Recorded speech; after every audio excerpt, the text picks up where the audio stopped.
Good evening, everybody. I'm back for a live stream. Gonna be working on an art commission tonight. It's this two-panel comic of this line character belonging to. So the client has has a friend that I'm also friends with, and this is that friend's character that I'm drawing for the client. Who, yes. So yeah, it's just a fun, simple comic. I'm going to be starting with the line art tonight. Yeah, it's just a sort of a chill stream of sorts. Gonna do some chill time after last week. But yeah, so it's the weekend. Hope everyone's doing alright. Yeah.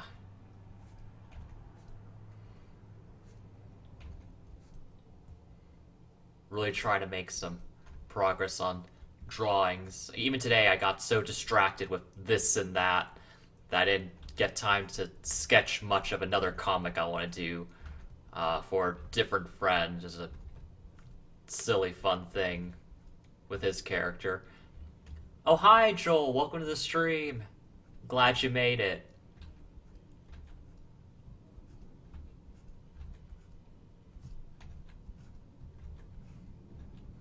Today's piece features a lion.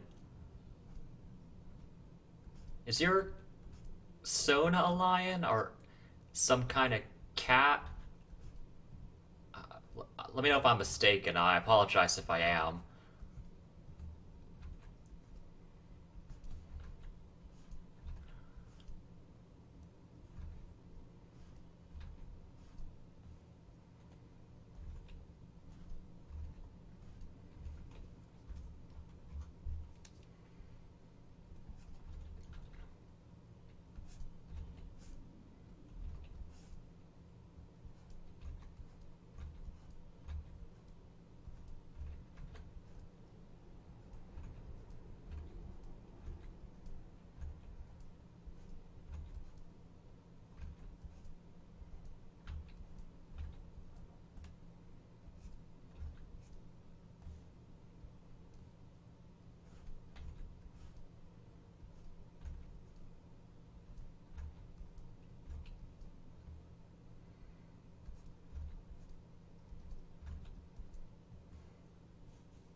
So I had a slow start to the today's stream.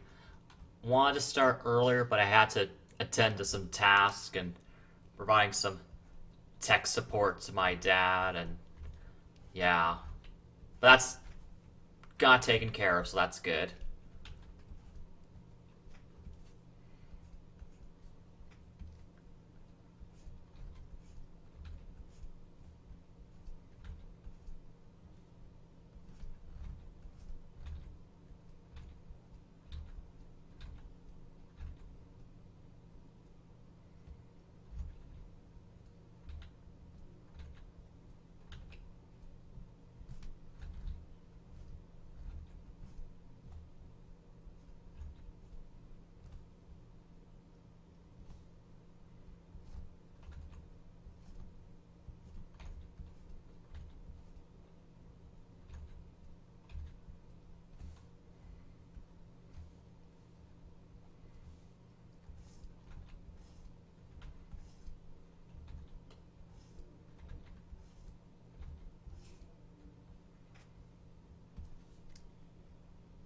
Uh-oh.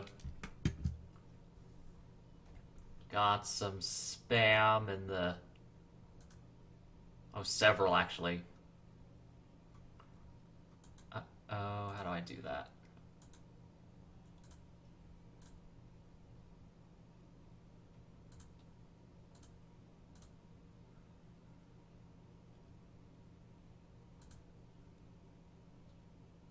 Oh, I don't know. I'm being spammed in the chat there.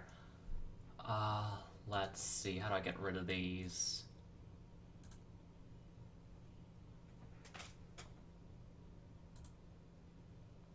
Oh, wait, that's not it.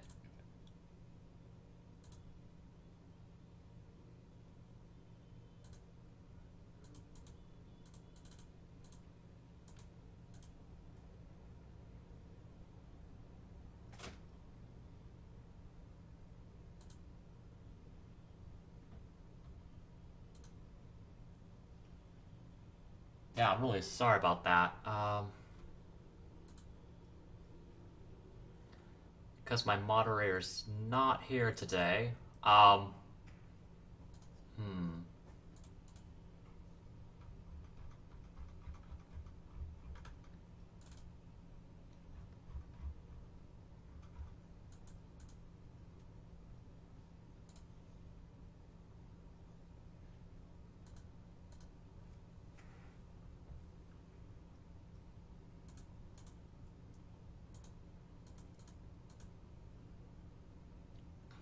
Oh, yes, I think it's some kind of bots. I just... Ooh. I don't... I still have quite a bit of Twitch I need to learn. One of that's how to get rid of... Oh, here we go.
Okay. So that should do it.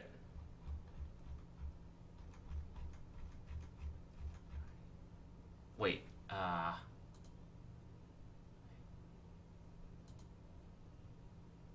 wait.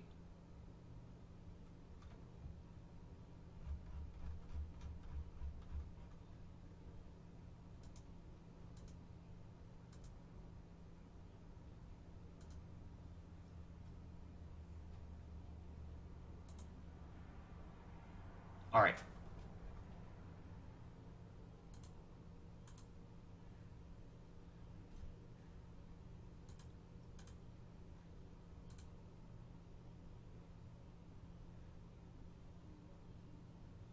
Okay.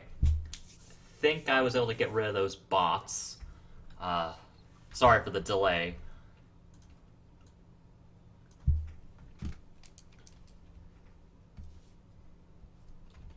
Alright, and back to the drawing.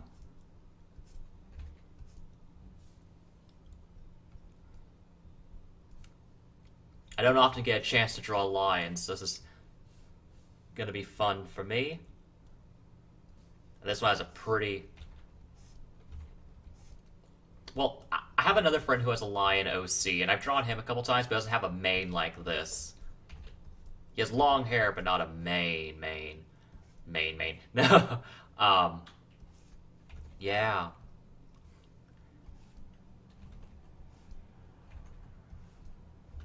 I don't want to do this curve.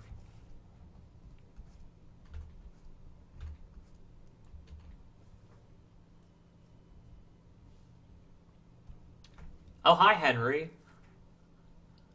Welcome to the stream. And he's asking me if I've ever seen male lions with no manes. I have not.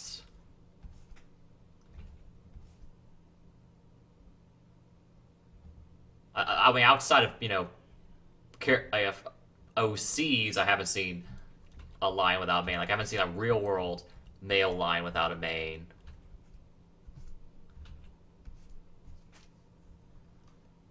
Might be interesting. I don't know if it's one of those big shocker moments. Something that's super scary is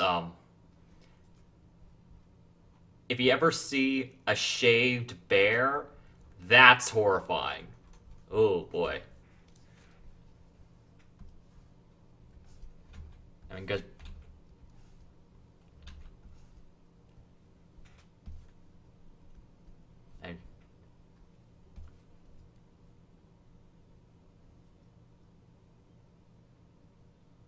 And Henry says male lions sometimes don't have manes.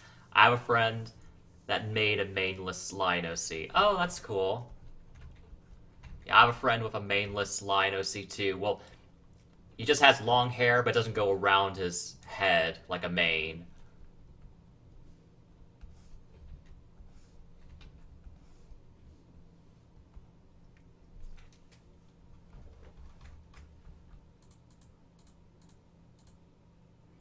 Yeah, I want to experiment with my OC.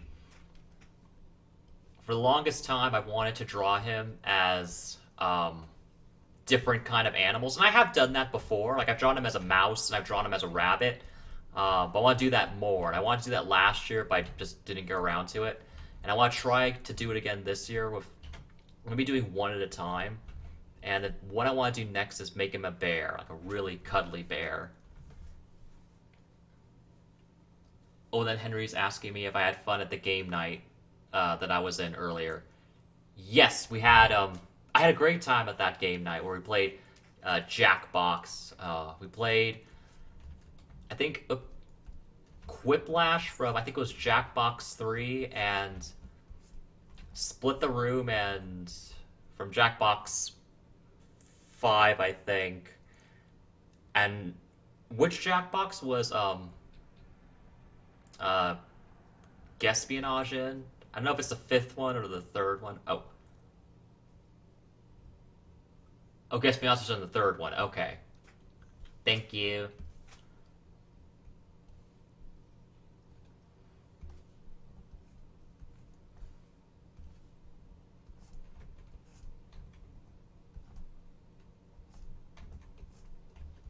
Yeah, I had fun. Yes, Shelby. Bears with no fur.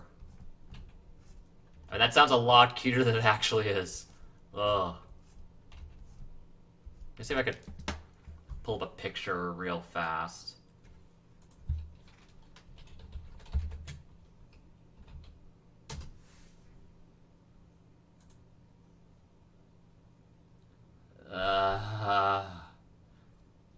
No, if you want to Google it, you can Google it. I'm not gonna scare you with that. Just a glimpse in Google Images is enough to, skeeve me out a bit. So, yeah, but like furless bears, oh, scary, so scary.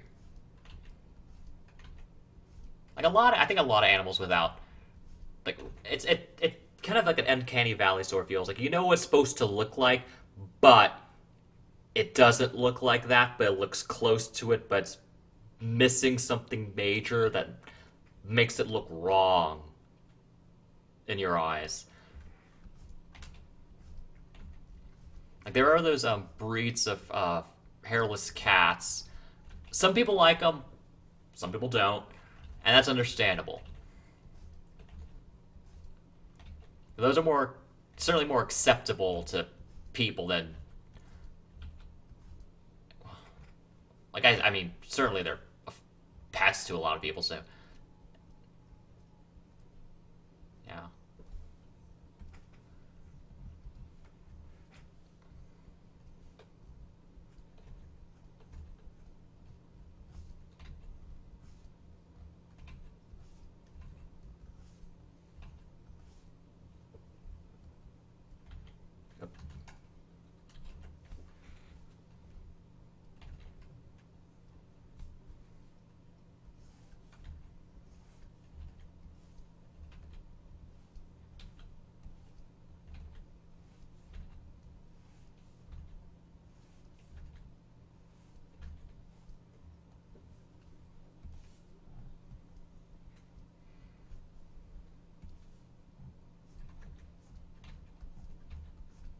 What I may end up doing is moving this claw, well, hand claw, in a bit.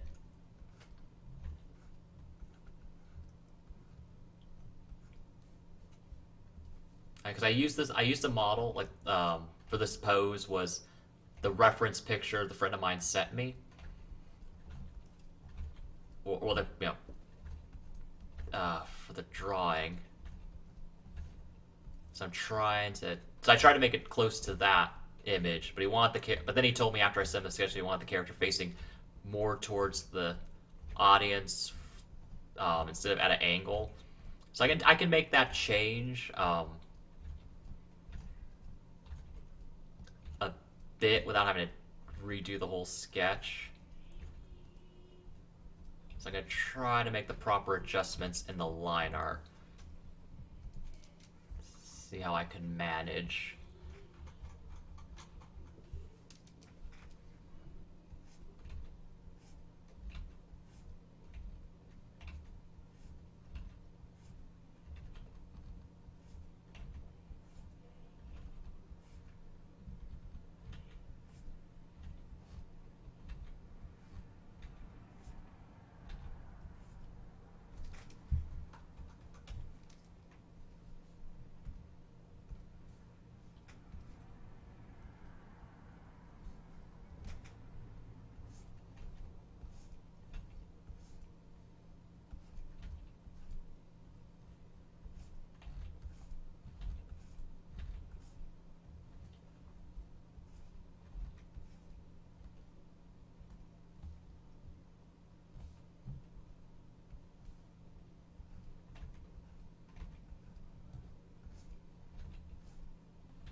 So I'm listening to music on my headphones. Um, I try not to have it her in the stream just because you know Twitch and YouTube can check me for that, and so. But I like to chat about some of the stuff I'm listening to. The song I'm listening to now, coincidentally, is a song called "Pussycat" by the group D Light, 90s house band, famous for the song "Groove Is in the Heart." Um, kind of an interesting lyrical choices. I think this is on their from their second album, which I it just their to me their least good album. Um, has a lot of rough songs in it, and this one called "Pussycat Meow" is what is that what it's called, or is it just? Hang on. Yes, that's what it's called. What's the wait? End of the second album. Okay. Where was it going with the story? Oh, kind of started playing when I was talking about uh, hairless cats, and while I'm drawing a lion. Um,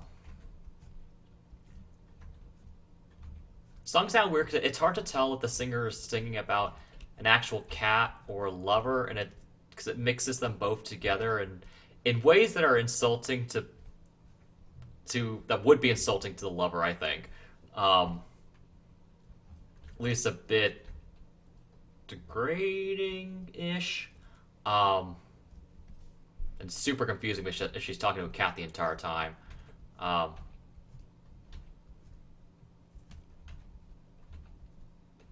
yeah, calling a man a pussycat just does not work. I mean, unless it's well, some kind of role playing wink wink. But ah, just a weird song. That was a weird album.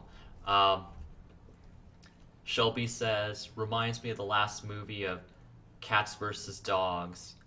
How many Cats versus Dog movies have there been? I've only seen the first one, um, where I think the main character was a golden retriever or something.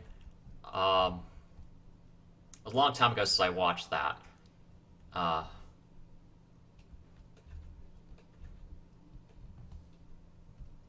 or some kind of puppy. It was a puppy that discovered the world of cats versus dogs, and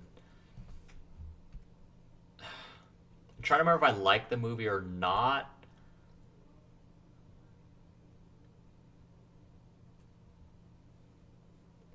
Shelby says it's probably from the fifth one. They've met that many? Dang. Okay.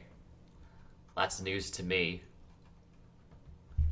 Let me pull up this character reference real fast on my side screen.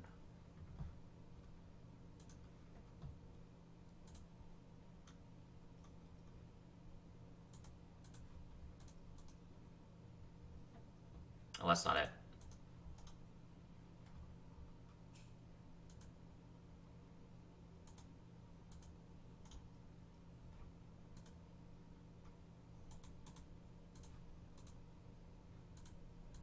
Here it is. Alright. That helps.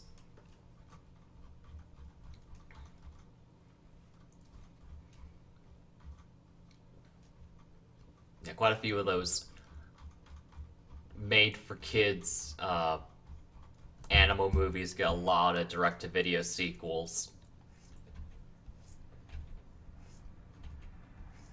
Who was I talking to recently?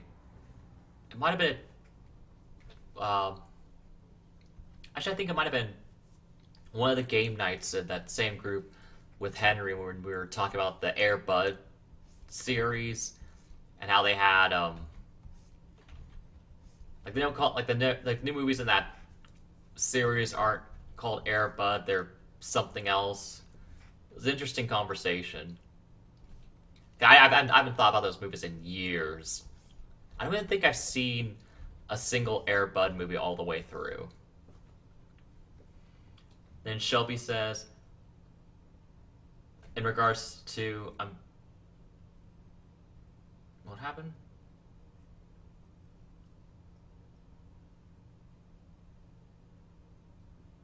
Oh, okay. Shelby says the first movie seems a bit dated. Probably one of the natural disaster film Volcano. Okay. And then Henry says, how can you watch an Air Bud movie in full? I mean, that's a good question. I never have. So there's that. I mean, theoretically, kids like them.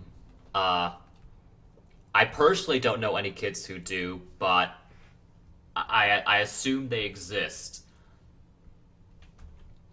or studios just making money for tax purposes and seeing if they can get parents to buy them at the grocery bargain bins. That's just my guess, but yeah.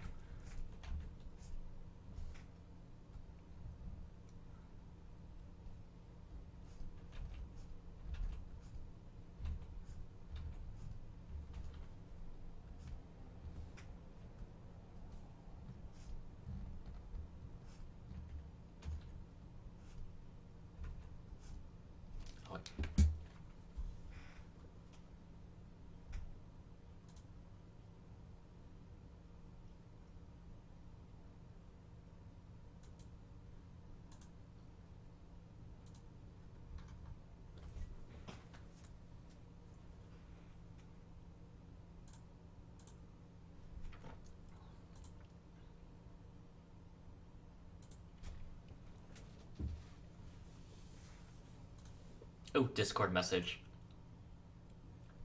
Oh, it's Rusty Bear. Hi, how are you?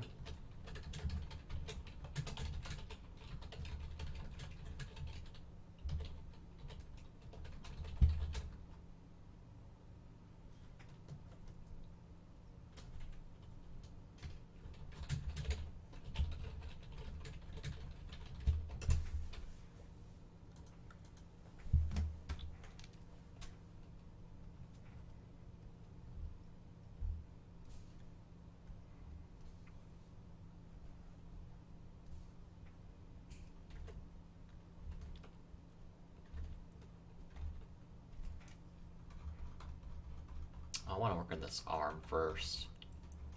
Steadily make my way down.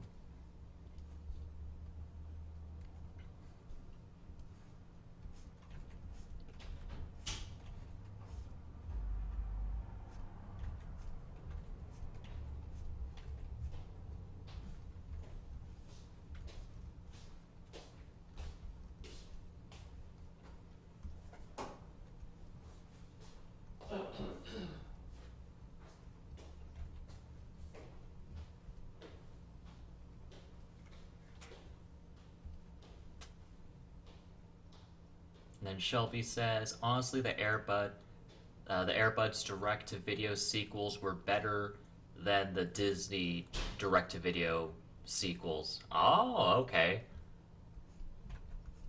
I've seen some of those. I've at least seen some of the Disney direct-to-video movies, and those are, they vary. I'll say they vary. Some are on the low side of okay, and others are just trash. It depends on what you find. Like the Lion King sequel, like the more direct one, and then the Lion King 1.5 are pretty all right. I remember laughing a bit at the Lion King 1.5 for the extra bits they added. Very superfluous movie, but it was, served its purpose. It was a more comedic take on the first one. Well, what it was, and then gave, Timon and Pumbaa more to do, which is a double-edged sword depending on how you feel about those characters. I'm okay with the characters, but I'm not okay with the song Hakuna Matata. That's just not bit. That's never been my song. I skip that one.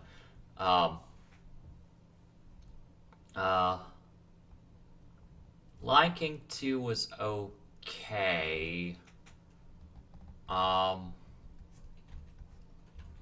remember much about the other ones. Cinderella 2, okay. That wasn't a movie. One thing about the Disney Channel, some of them at least, are you can tell right away which ones are failed pilots for animated shows, and that they're obviously just segmented stories. That's the case with Cinderella 2, the second Beauty and the Beast sequel, and I think the Atlantis sequel, where it's just disconnected stories of the same people merged into a 90-minute product. Yeah. Cinderella 3 is good. I think that one's one of the better ones.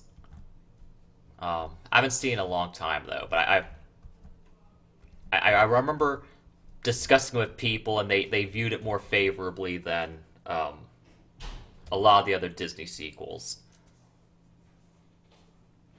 Shelby says Mars needs mom. Oh gosh, Mars needs moms is awful. Yes, I have heard that. I haven't watched that one, but I've heard a lot of stories.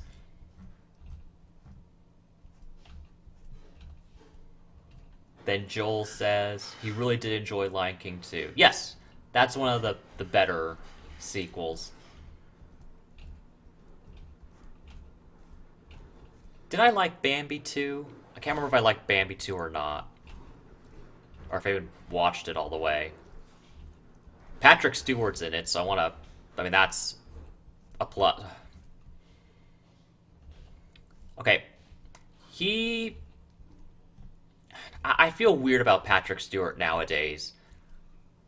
If this was before the release of Star Trek Picard that came out early last year, I would have said, it's Patrick Stewart and something's a plus. But now I've seen him in a lot of garbage movies and shows, like American Dad, the Emoji Movie. Oh, gosh. I don't know who his agent is. And then, of course, Star Trek Picard was just a travesty to Star Trek. And the legacy of Star Trek Next Generations, which is my personal favorite iteration of Star Trek. I mean, he's still a very talented actor. He just really needs to be in the right role.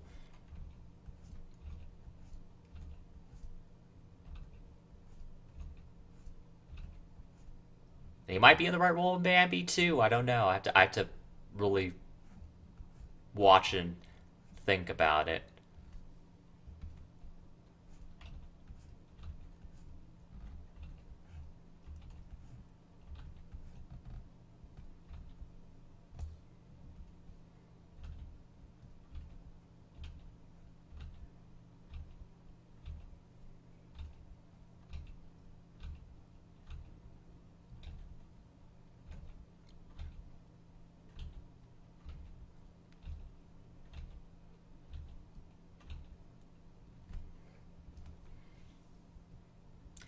Patrick.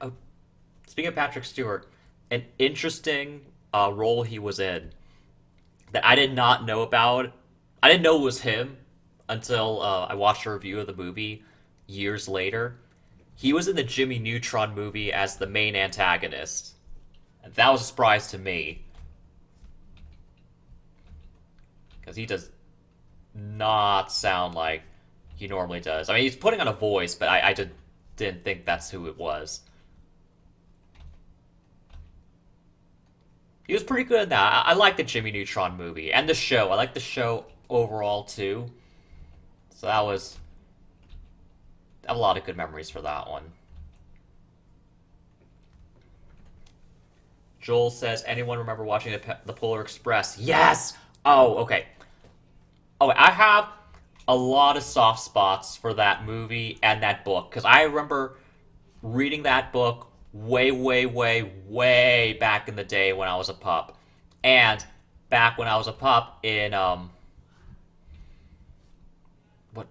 old was I when that happened? I was in kindergarten when I was part of a school play for the Polar Express. So, a lot of connection to that story. And I watched the movie, and bad CGI aside, it's good. I like it.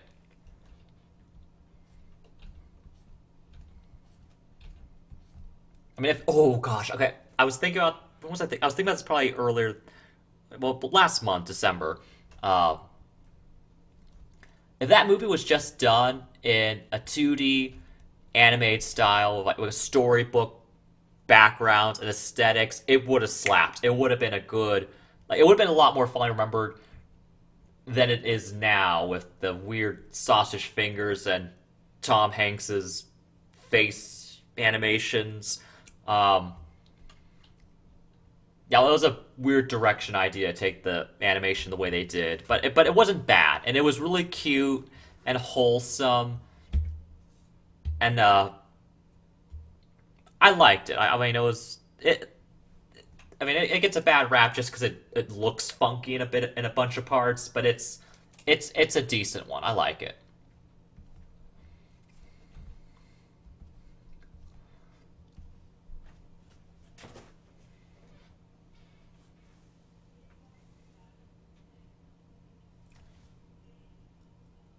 Shelby says Lionel made many model trains for the movie. Oh, okay.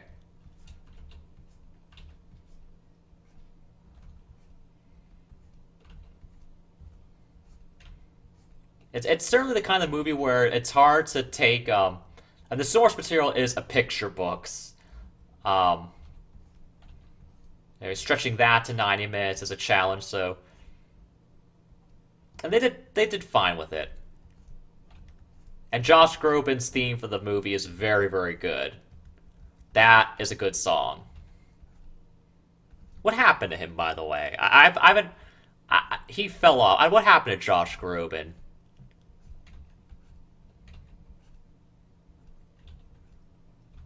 It's like it seems to be like after I don't know 2015. I never heard from him again. Or earlier than that. Oh gosh, I remember when was this? 2007. Back when people could be a lot meaner on YouTube, um, and not get demonetized. One commentator was talking about Josh Groban and said, "Okay, in his words, not mine. Oh, look at Josh Groban, such a beautiful voice. Too bad about his face. Ooh, that's harsh. He's an odd beauty. Like I'm not saying he looks bad. He just looks. He's fine. He's fine. Um, yeah, good voice. Good voice. Can't deny that.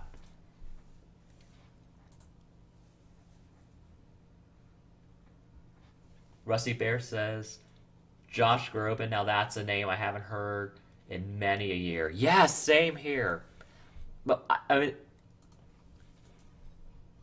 mostly I only think of him around Christmas time because they play on the radio. They play some of his renditions of Christmas songs, which are very very good. I think he does my favorite version of "Oh Holy Night."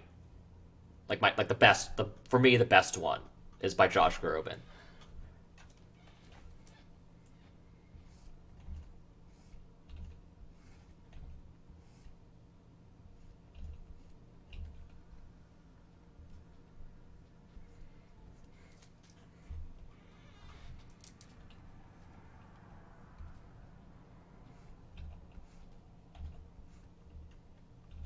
Yeah, I mean he's done a lot of really good Christmas songs.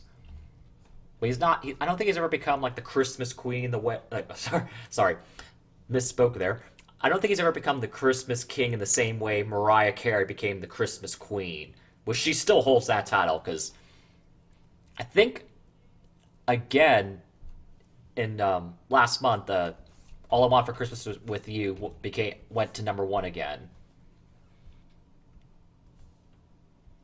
Now that's a Christmas song that slaps. Very good, modern classic.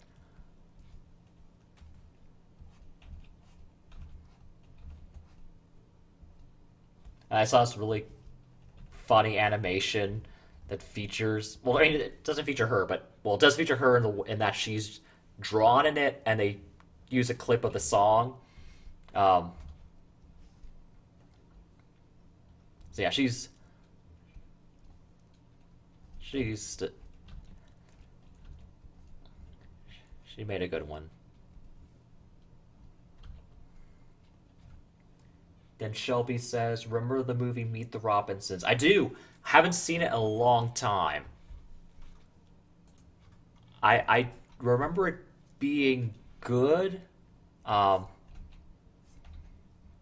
the villain was a hat, I think.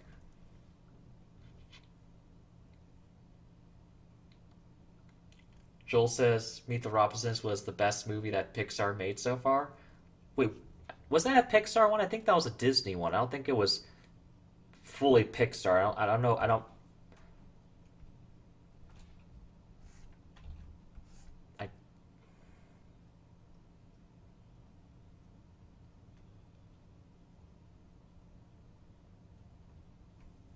Shelby says that Meet the Robinsons is good, but it feels a little rushed. I remember some of the character models and animations looked a little rough.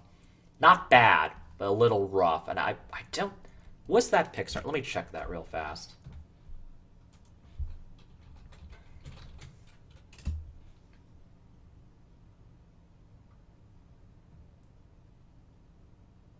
Meet the Robinsons was produced by Walt Disney Animation Studios and released by Walt Disney Pictures. Okay.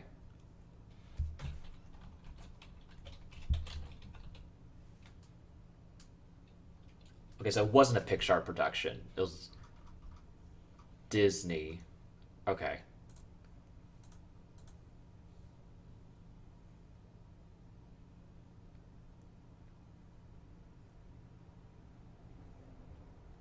Right. Okay. Yeah, Meet the Robinsons is a good movie. It was in that it was made when Disney was struggling um, to find its footing after being knocked back a bit by the success of the Shrek movies, and it came after the utter disaster that was Chicken Little. That probably easily one of the worst movies in Disney's animated canon is Chicken Little. Just a big trash fire. But they came back with Meet the Robinsons, which is good because they needed a win. And Meet the Robinsons is a quality movie.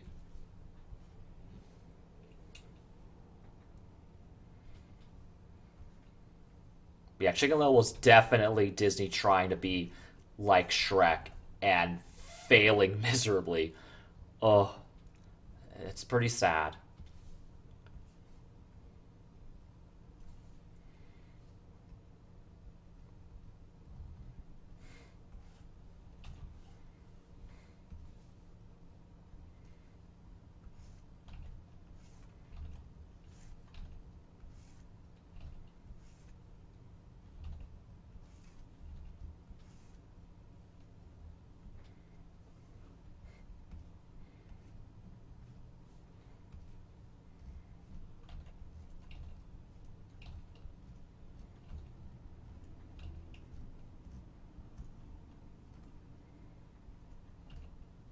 Oh, and the claws after I get the line art here a bit better. And that looks really rough.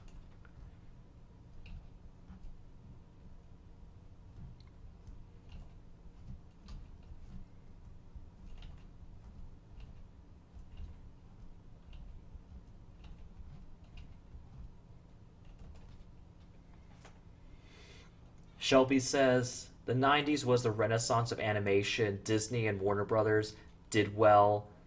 The 2000s was all right. Okay. Yeah, 2000s was a rough patch for a few animation companies, Disney being one of them. Um, they got back on track through the 2000s, and they came back, and then they got Pixar and put out some good movies.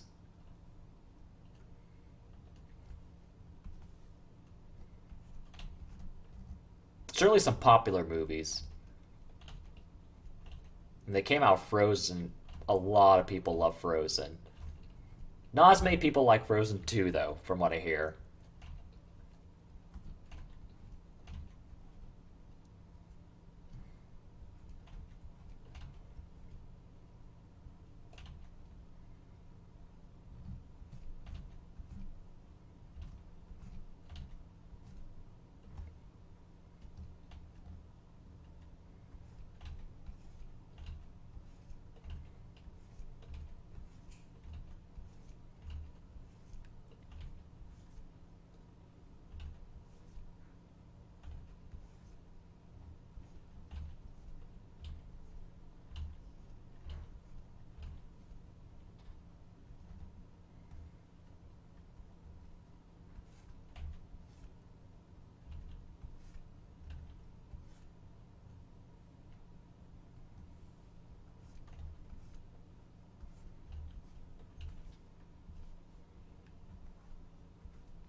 Shelby says Oliver and Company was the most 90s animated movie made by. Oh no, sorry.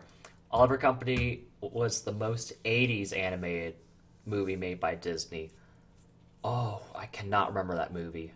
Well, no, I remember it, but I can't remember a lot about it. I remember there was a dog and a cat and a song, and that's where my memory ends for that movie.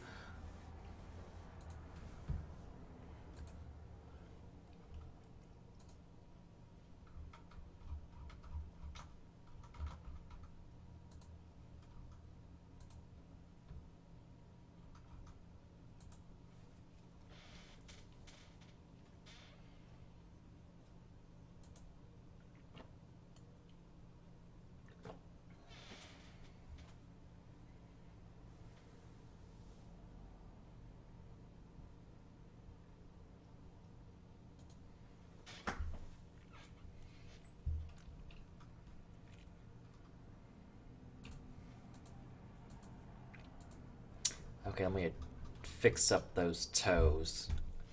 Do not look right.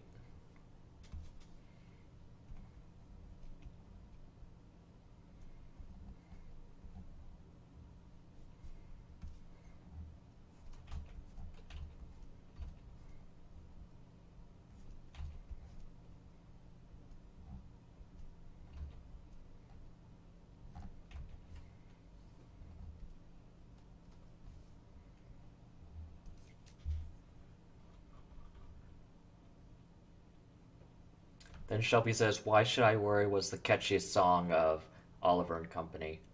Okay.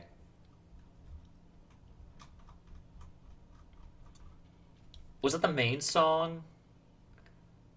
Because that's. I remember a bit of a song, but not much.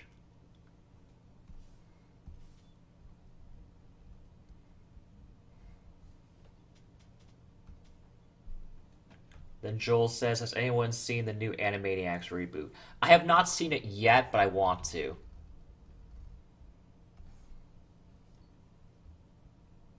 And then Shelby says, "Why Should I Worry" was the is the main song for Oliver and Company. Okay.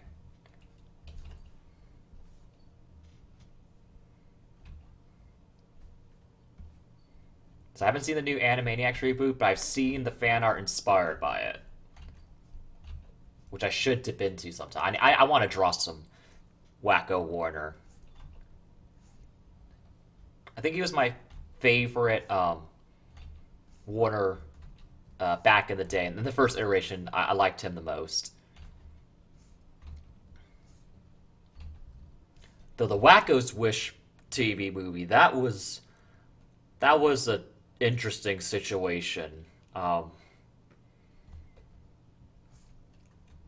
remember being oddly self serious, but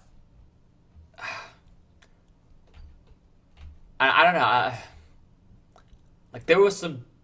It was a long time ago since I watched it, but I just remember the tone being curious. Certainly curious, but I don't. Oh, it's been so long. Because Dot was sick, like legit sick with a. Was it terminal illness? It was a serious condition. And then they went to find a. Like, Yakko and Wacko went to find a wishing star, and then the other side characters are there too, and there's a villain? I don't know. It was a long time ago.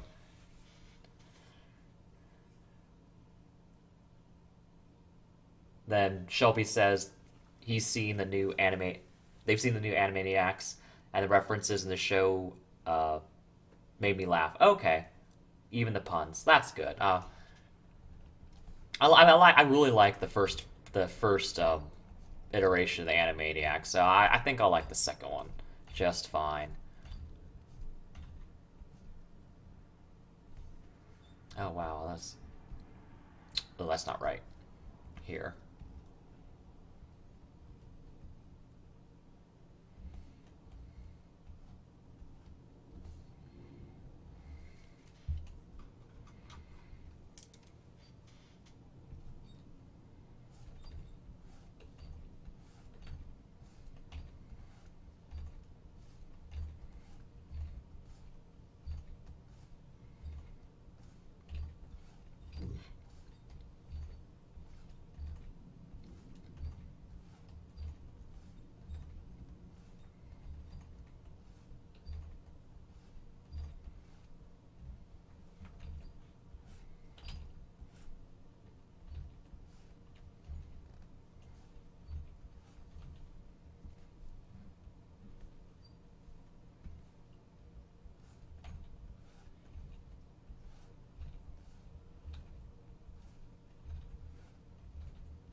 Then Joel says the fourth wall break jokes are also good in some of the trailers.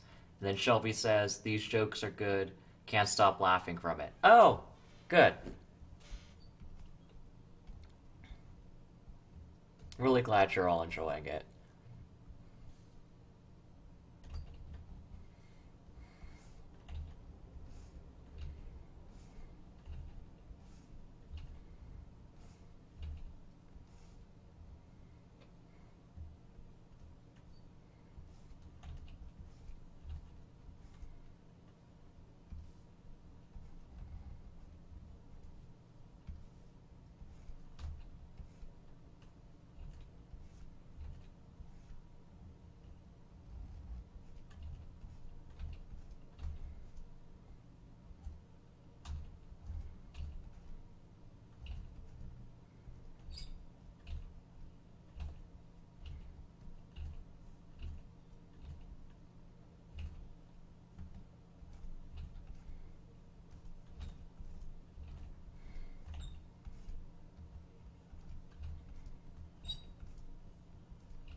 Okay, that's a bit too wide.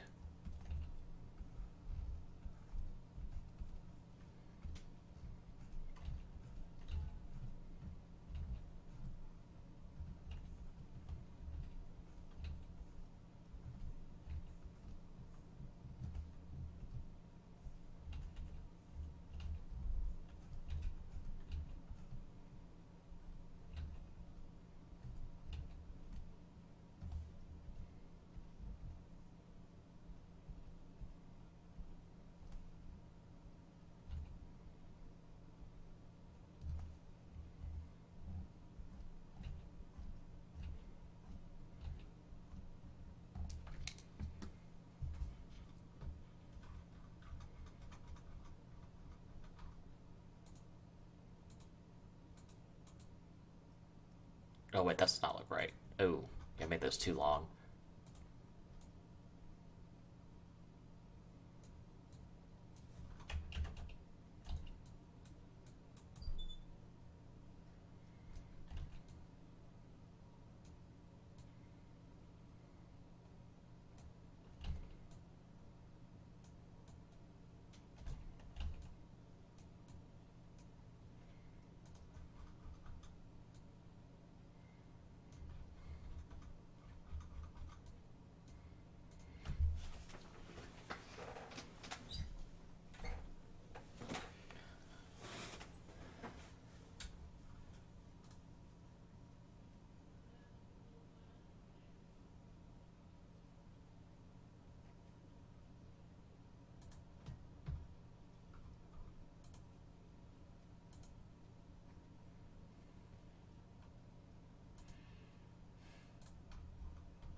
Oh, just checking a message. All right.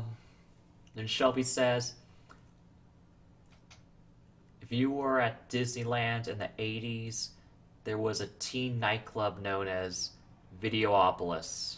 Oh, okay. I did not know that. I watched some videos on the evolution of parts of Disney World and Disneyland. Those are pretty interesting to see how some attractions have come and gone.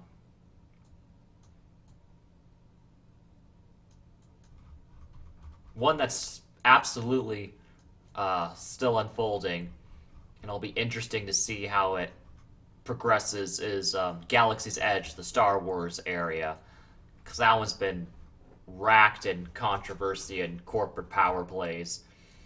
Uh, yeah, see what happens.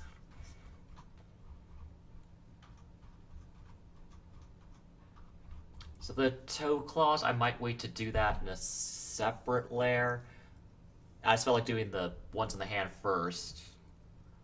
Let's do this. Like, yeah, I think I'll wait to do the toe claws on a separate layer. I just did the hand ones. Well, because the pose was one I particularly wanted to get well enough. Um, I don't want to do that line yet. I can always erase this one if I need to. Let's leave that as is. I'll come back to that. Okay. I know, cause just a bop just came on my iTunes.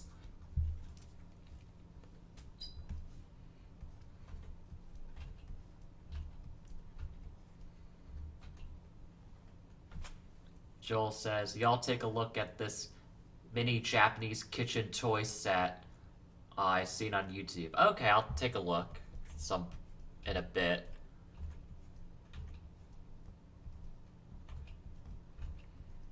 I want to get the nose in here.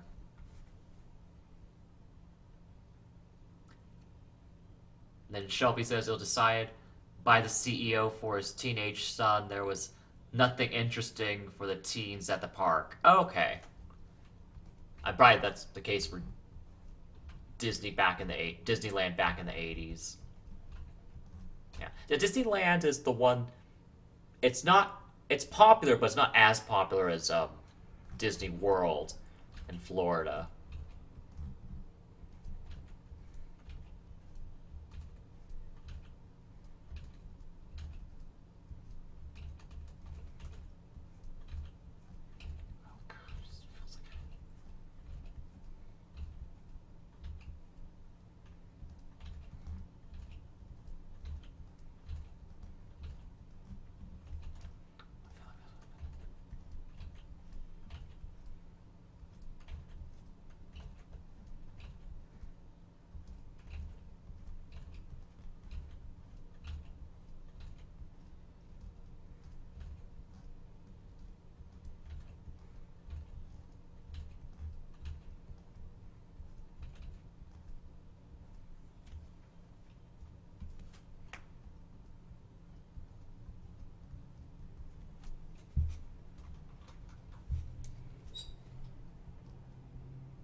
I'll leave the nose there, but I might redo the mouth.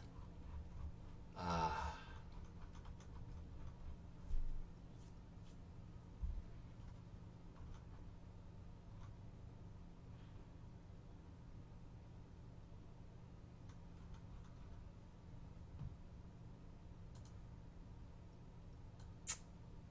no, not that tool.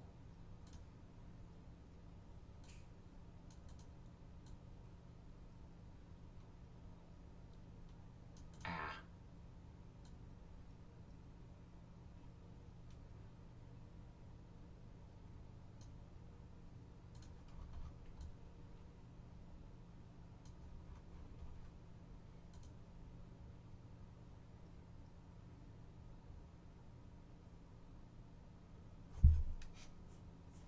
That could work. Ah.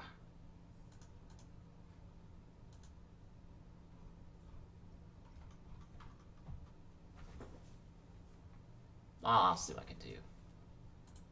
Alright, let me grab the edge here for the tail.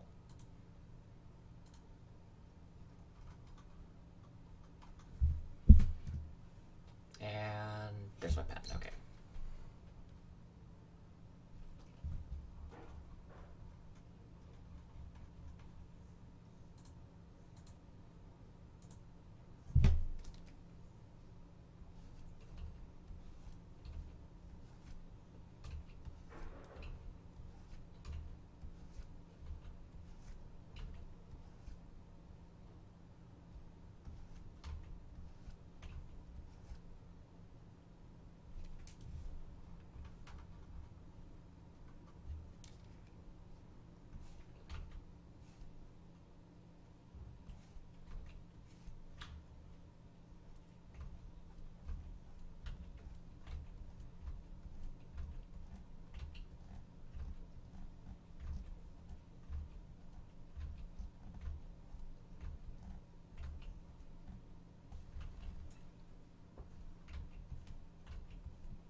And Shelby says, if you look closely, it kind of looks like the hand has a mouth. Oh. In my drawing? Is that what you mean? Ooh. Don't know how my throat's kind of giving out on me in the back right here. I have a glass of water, so that's helping. Let's see.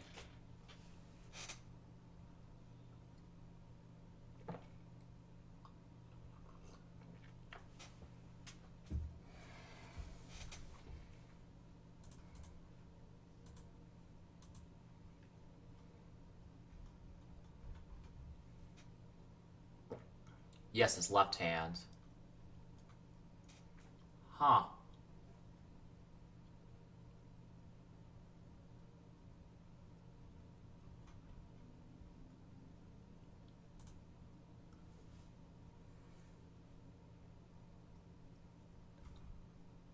My God.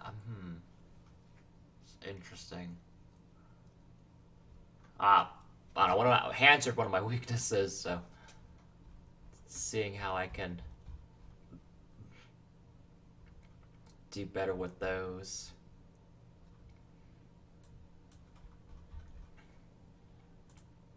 At least I could move this nose.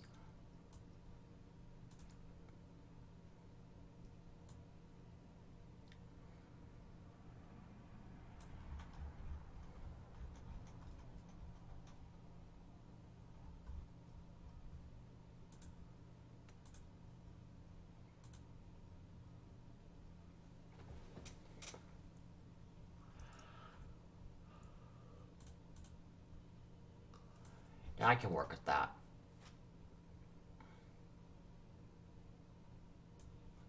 Let's move on to the line art here a bit.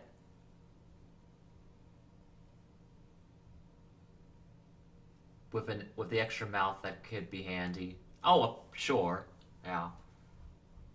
Seen that done in a couple. Mouth hands I've only seen twice. In animation. There's Da Long Wong in Jackie Chan Adventures, and was his name Daidara from Naruto, the clay making guy with the blonde hair. I just I jumped off the Naruto ship long ago. I tried to watch a bit of what was it called? The Boruto spin-off slash sequel. Uh that was something that they made. Uh and I try not to be too bitter about that. I'm not bitter about it. Let's see if I can move this down a bit. Because I'm going to have to add some dialogue for this bit. Let me...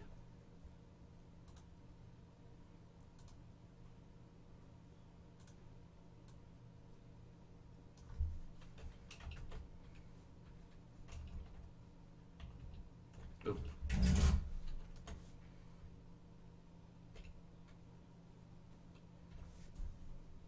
I'll do it like that and see what happens. Okay.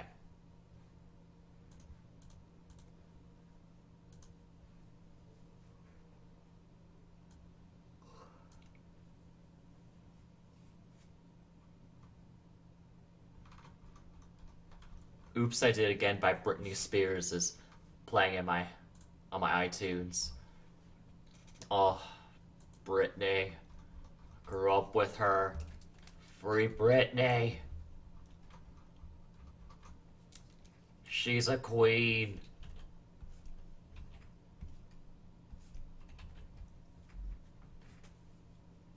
Let's hear the song. I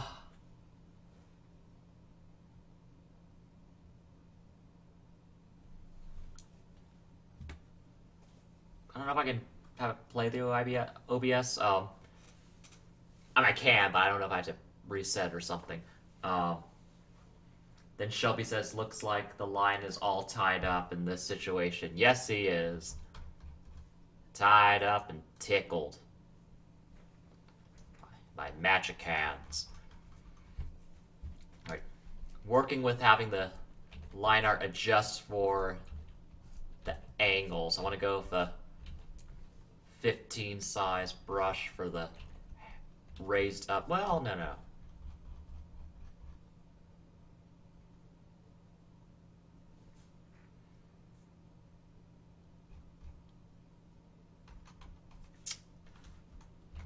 Okay, let me try with the feet in the foreground first.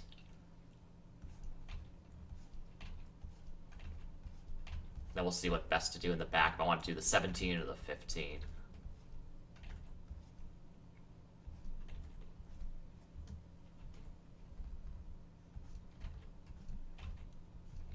Yeah, I can say I'm still a Britney fan. I've really started... I don't want to give away too much. Started long ago, fell off for a bit, came back on when Circus came out. And I've been on board ever since.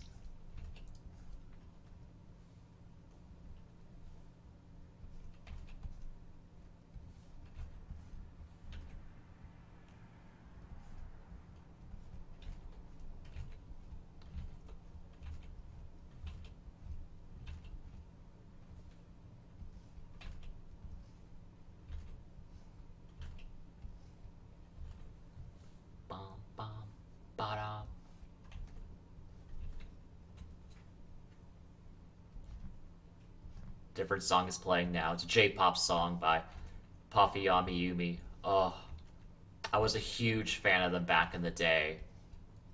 I don't think they've had a new album since one of that. like a new full body work. I don't think they've had one since 2012.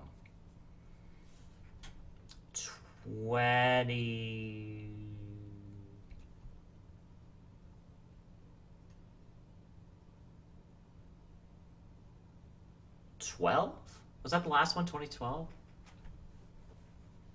Joel says he missed Puffy Yami. I did too. I just rediscovered their some of their music videos on YouTube. I have most of their discography saved on my computer. Even their Japanese albums, most of their Japanese albums. I don't have one thing they've been doing. Okay, the reason. Well, I don't know the reason, but in lieu of full albums, they're doing they're in their droplet period, which is when an artist or group just releases a single every now and then just does that. So that's what Ami and Yumi are doing. So they do that, and then every 5 years they have an anniversary compilation album that just includes the new droplet singles, and they say new release. I'm not even doing that, at least for the past. I don't know if they've done it recently, but they did do that last I checked in 2016 was the last one, because that was their 20th anniversary. And this year the 25th? Okay, I need to make a video. I want to do a video of my top 10 favorite Puffy Yummy songs / the ones I think are the best. I want to do that in 2016, but the hard drive for my laptop went bust, and that's where the script was, so I had to start from scratch. Haven't done it yet, but I really need to. I really want to, at least, because I want to pay homage to Puffy Yami Yumi, because they were a big part of my childhood. Big influence of my weeaboo days. Oh, good memories. And their songs, so many of their songs are friggin' bops. Just, catchy as can be. So good. Joel says, don't forget the Cartoon Network series that I also missed the most. Yes, I remember that show. That was interesting. I really like the voice actresses for the English dub. I forgot the name of the actress who plays Ami, but Yumi's played by Grey Isle, and she does an incredible job. Like, both are incredible, but I love the way Grey Isle does Yumi. And that's so snarky, such good timing and cadence for that character, and a lot of good lines.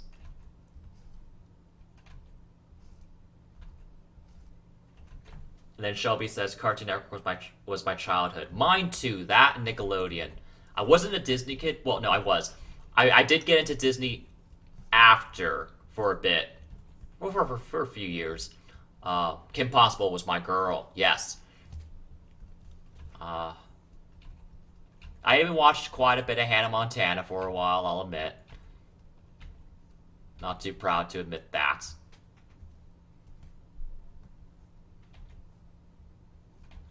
I probably wouldn't rewatch it now, because it's, man. I mean, out of curiosity, maybe for a review. Not for a review, I don't want to do that to myself. I watched the Hannah Montana movie in theaters way back when. That was, well, released to theaters. I mean, yeah. Shelby says, maybe Boomerang. I enjoyed the Johnny Quest reruns of the 60s. Yes. Oh, I remember. Okay, what was it called? There was a Johnny Quest reboot in the 90s that was darker and had some stuff happen. I remember that. I don't know what it was called, but it had a lot of rough mid, late 90s CGI. That show scared the heck out of me when I was a kid.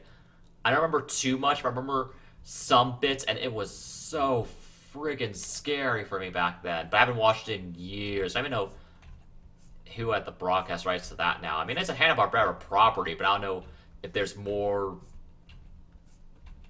restrictions from whichever studio made it. Yeah. I don't know what happened to that.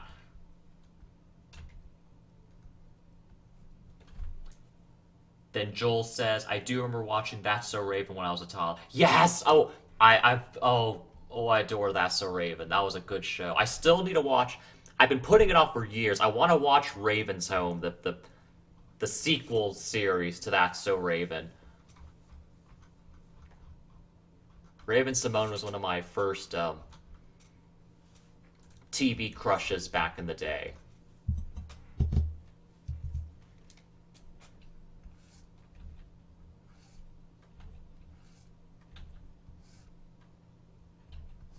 Oh, wait, that's not a finger. Okay.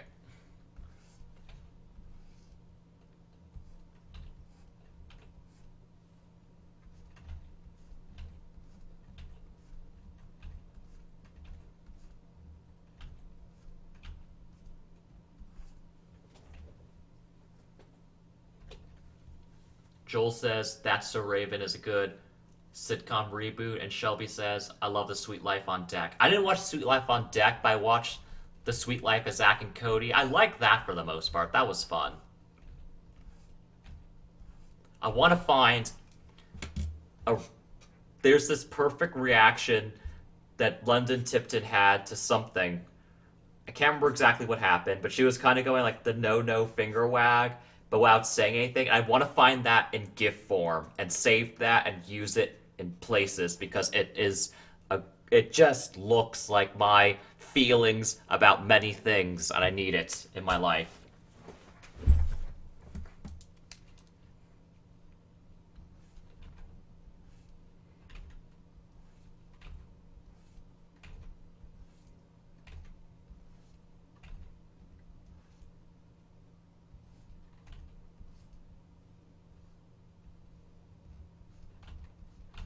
Miss Mojo had a video of top 10 nostalgic Disney Channel moments, and I recognized all of them except the one from The Wizards of Waverly Place because I never saw that one. I didn't see that show.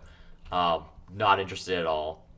Nothing against Selena Gomez or the other people, but I was just not feeling a Harry Potter wave cash-in sort of deal. Because it did get like that in a way. I freaking remember there's a special where they went to a wizarding school, and for some effing reason they had to wear glasses, and they were very Harry Potter-esque, and I just thought, okay, really? You're stooping to this? No. No, thank you. Nothing against Harry Potter, but I could see the trying to ride the Harry Potter wave and intentions with that, and I just wasn't feeling it.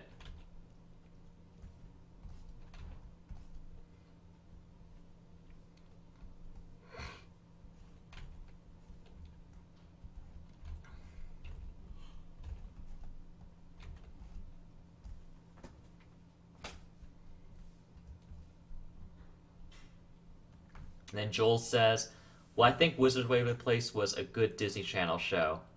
Oh, I'm sure. I mean, I have nothing against it. I just don't remember. I just didn't see it.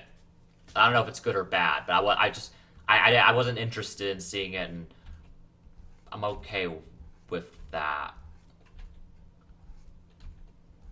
And then Shelby said, remember Zeke and Luther? Not at all. I remember hearing the name, but I don't remember ever seeing it.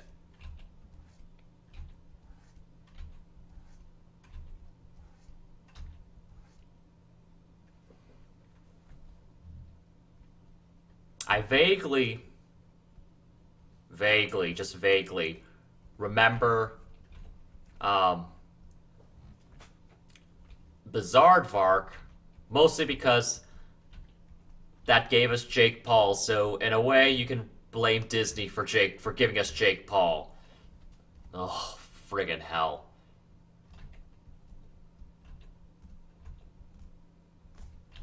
I don't know if that would make a top 10 or a list of bad things Disney has done or bad decisions. Just I blame them for that. Like, you gave him an audience. I mean, they did eventually fire him for being a cretin, but you know, whatever.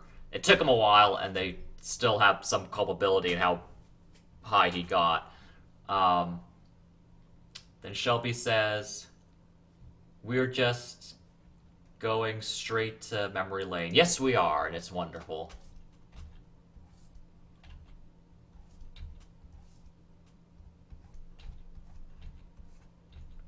At least it seems Jake Paul's career is slowly dying.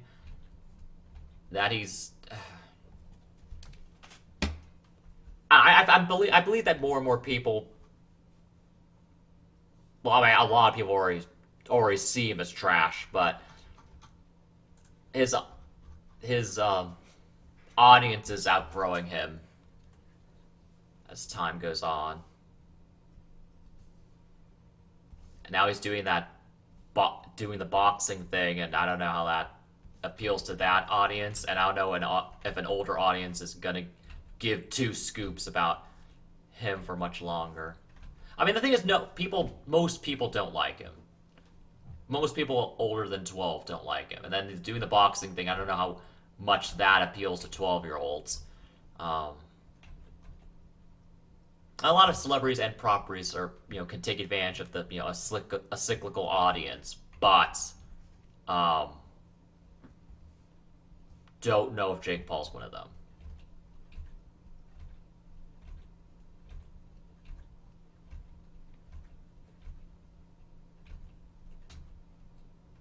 He's also just someone I get a vibe from, a bad vibe. I mean, just like hearing him talk in interviews to people, I just get that there's some synapses taking a while, I'll say, when I hear him talk.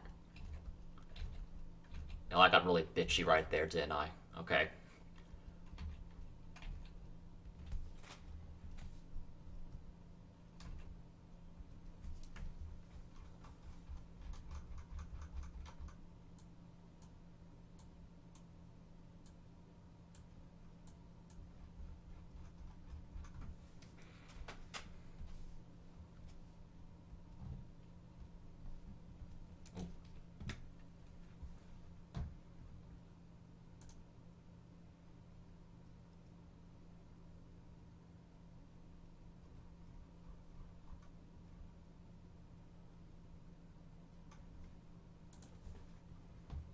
Then Joel says, wait, what's happening?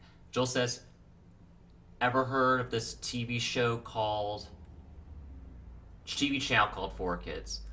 I've heard of the company and some of its animation and, of course, its dubbing work. Did they have a channel? I don't remember them having a channel. But yeah, I'm familiar with some of 4Kids properties and licenses. Though I'm pretty sure they've gone belly up in recent years, and they've had to do some rebranding that didn't take off, and I don't know if they still exist in a different incarnation or have gone completely bankrupt. Then Shelby says, remember the show 16? Yes! Wait. Yes. That was the one with the 6 kids working in the mall, right? I think that one's 16. One of the guys was named Wyatt. One of the guys was named Jude. There was a lady with red hair. A girl with short blonde hair. I want to say her name was Caitlin, but I might be wrong. There was like the punkish girl with purple hair. I don't remember the name of the last guy. I don't remember his name. Or the name of the redhead or punky girl.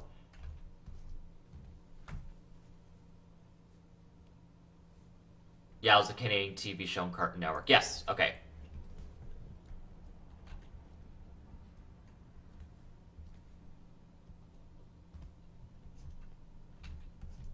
I watched a bit of it, but I don't remember much. I remember that the blonde girl worked at a lemonade stand kind of restaurant thing. Um, I don't know what the other people did as for jobs. No, no, the redhead, she worked at a sporting goods store, I think. Everyone else I don't remember though.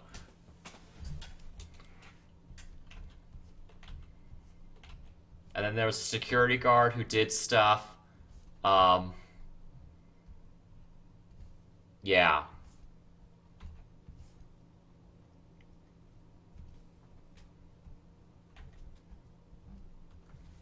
Oh, welcome, Ashfall Demon Wolf. How are you?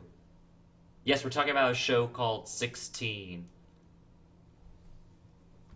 Canadian animated show starring teenagers working at a mall. I don't remember much about it. Punk girl works at a clothing store. Okay. What was her name? I don't remember her name.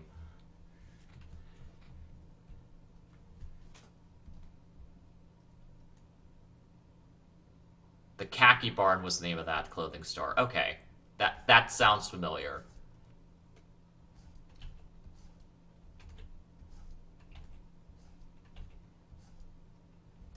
I really remember the redhead working at a sporting goods store.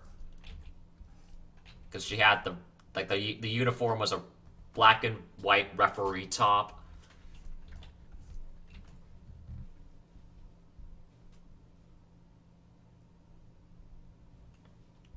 Joel has question marks. I might be wrong about the redhead girl and the sporting goods store.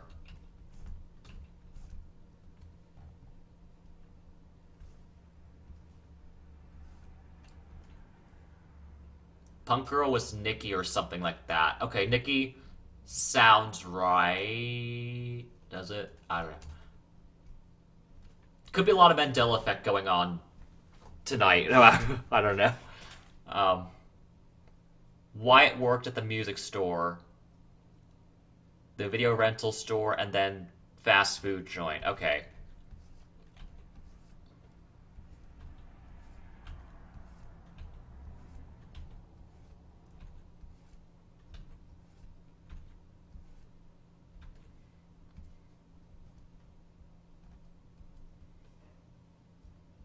Okay, so the punk girl was named Nikki. Okay.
Any 4 kids show you all know about?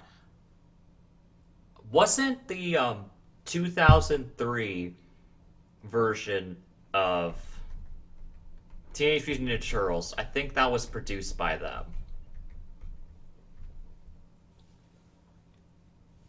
Okay, in 16, Jude the skater used to work at the fast food, then the ice skating rink, then the video rental store, I think, says Shelby. Okay.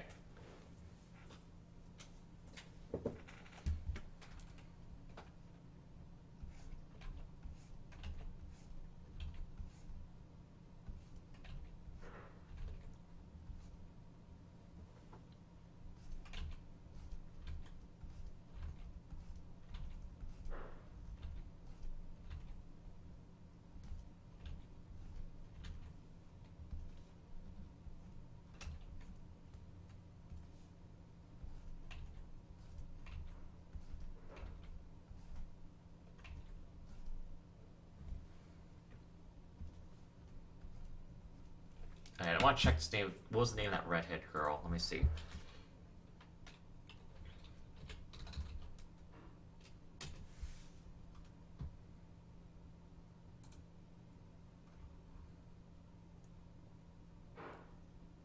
Okay, Caitlin's a blonde. Jonesy was the guy I couldn't remember. Okay, so...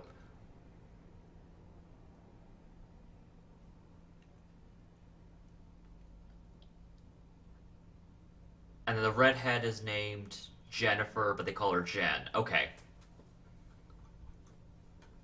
That checks out, I think.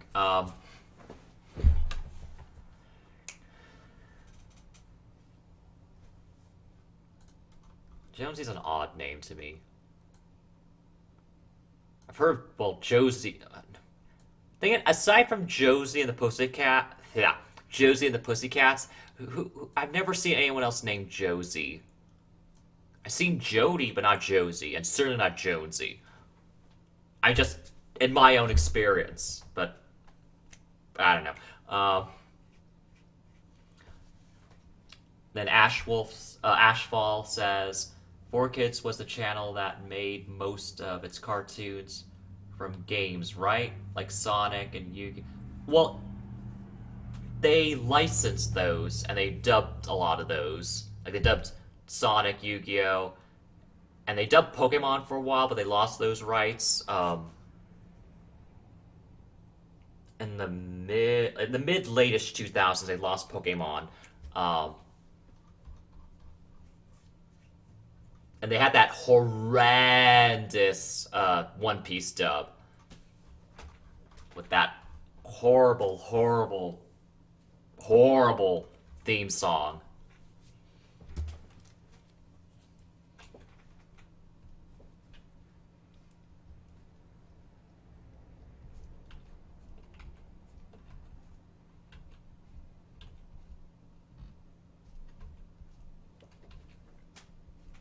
Then Shelby says, as a kid, I always thought teens...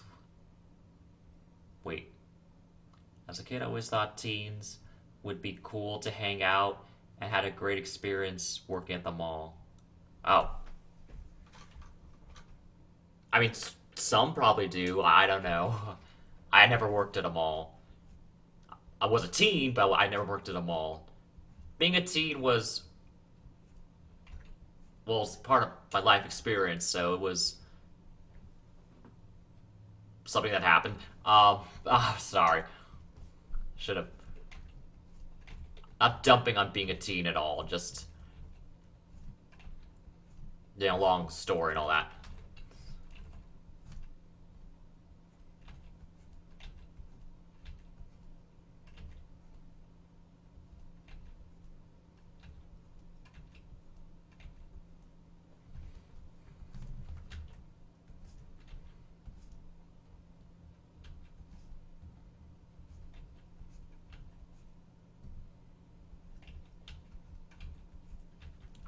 But I still hold, I hold a nostalgic affinity for the 4Kids dub of Yu-Gi-Oh! Because big part of that is because of the 4Kids dub of Yu-Gi-Oh! We got Yu-Gi-Oh! Bridge, which, by the way, after 2 years of a hiatus, was it 2 years? Yeah, 2 years actually. The last one was in 2019. We got a new episode of Yu-Gi-Oh! Bridge from Lil Karibo, and it made... Oh, it's like going back in time. I loved it. Oh, I love Yu-Gi-Oh! Bridge. I still liked it better than... Even when Dragon Ball Z Bridge was in its prime, I still preferred Yu-Gi-Oh! Bridge. I watched both, though I stopped before... I stopped watching Dragon Ball Z Bridge before it ended, because I did not like what they did with Cell.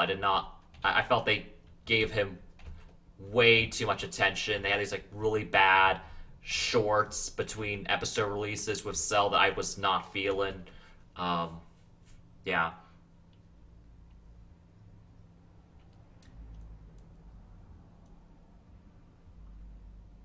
Then Fallen says, being a teen was meh, mostly just trying to survive high school for me. That's fair. Then Shelby says, y'all remember the channel Jetix? Yes, I do. I think that was a subsidiary of Disney. Um, Mostly I remember Jetix for they broadcast Digimon. So I watched a lot of Digimon reruns on Jetix, and that was amazing. And then also they had a show, this weird effing show, um, that was good, but weird, but inconsistent, but well voice acted, but it had monkeys. Okay, it was and a oh gosh, the name of this show. It was called. I don't remember the full name. It's a long effing name. It is Super Robot Hyper Monkey Team Force Go. I probably got the order of those numbers wrong, but it was a title like that, and it is a weird show. It got freaky. Real freaky when it came to some of the monsters and stuff going on. And, I mean, it was weird as hell. I mean, it was good. Kinda. Yes, it was good. Sometimes. It was a weird show. Oh my goodness. Okay. I need to rewatch. I need to rewatch it. I don't know if anyone remembers it, but I need to rewatch it. And I might talk about it someday. Like, I want to talk about SD Gundam Force, because dang. Okay. I went off on a lot of things there. Ashfall says, wonder how many anime have an abridged version. There's a ton now. Yes, that's true. And he says, Super Robot Monkey Team Hyperforce Go. Okay, that's the name of the show. I remember for 2 seconds there were toys for it at Target way back when. I didn't get any, though, but I saw them.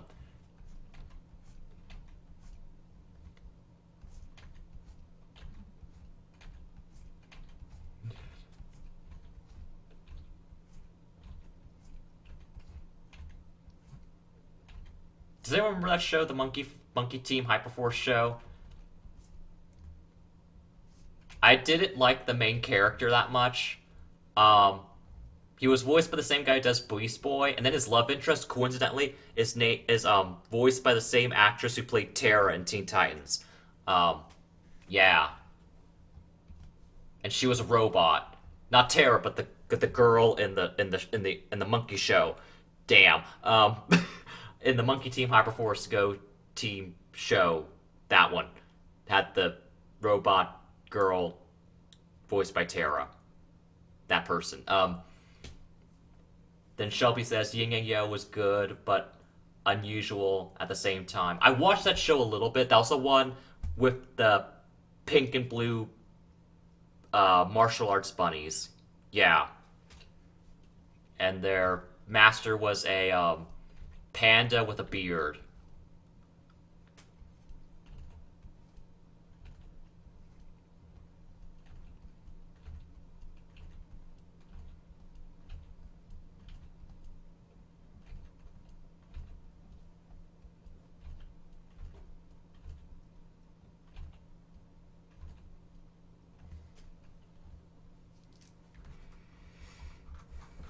Oh, that hand looks so weird. Okay.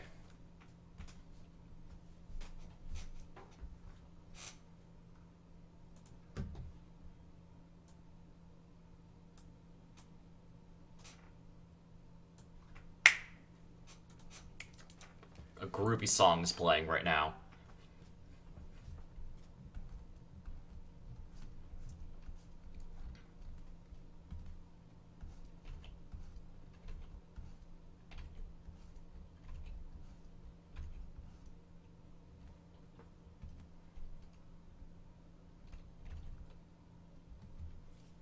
Another reason I kind of fell off with Dragon Ball Z Abridged, though is okay. I don't want to mix too many stories at once. I didn't like Cell, and when he became more prominent is when Android 17 and 18 left, and they were they were so good, and DBZ Abridged. I got so many laughs from those two. They worked so well together. Had so many good lines, good good cadence, good performances. I really liked those two. And then Cell absorbed them, and the show became less funny for me. And then Cell was just not funny to me. I don't know. Ah, then it reminded me of how dumb a lot of Dragon Ball Z originally was. Just Goku, why? Friggin'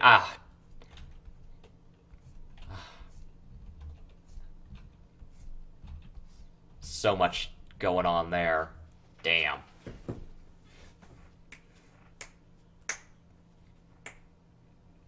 Shelby says the hand reminds me of the mascot for the cheeseburger macaroni. Oh, Hamburger Helper. Yeah, Hamburger Helper. Yes, I remember that.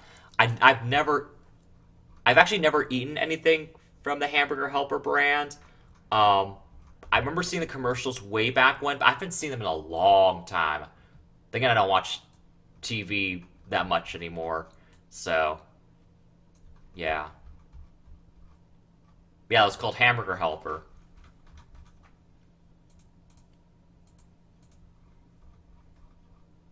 Oh, how'd that hand get like... Oh, okay. Yeah, that was on me.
And Shelby says, is it weird to have the same birthday as John Travolta?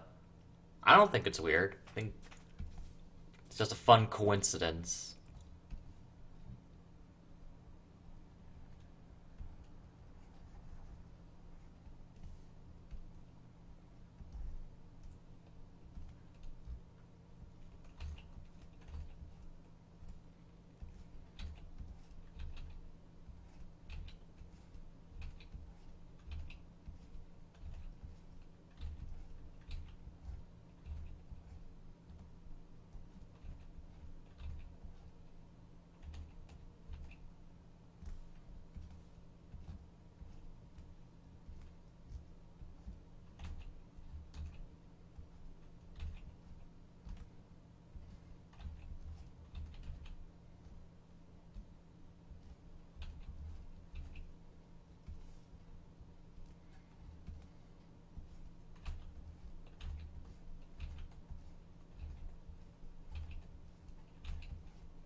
And Shelby says, probably he could give me a ride to his large private jet. Oh, okay.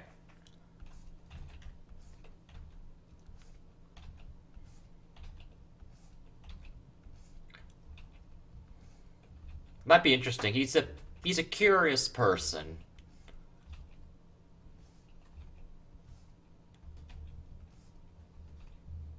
He's also he's at the point. I don't want to get too mean, but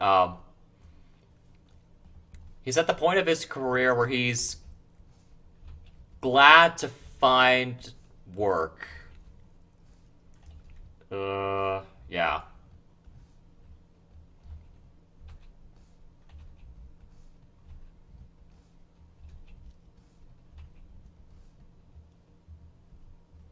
I'm sure the residuals from Grease and Pulp Fiction are still rolling in, so he's probably fine.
Then Shelby says, speaking of John Travolta, I have the original soundtrack of Grease and Saturday Night Fever in vinyl. Oh, that's cool.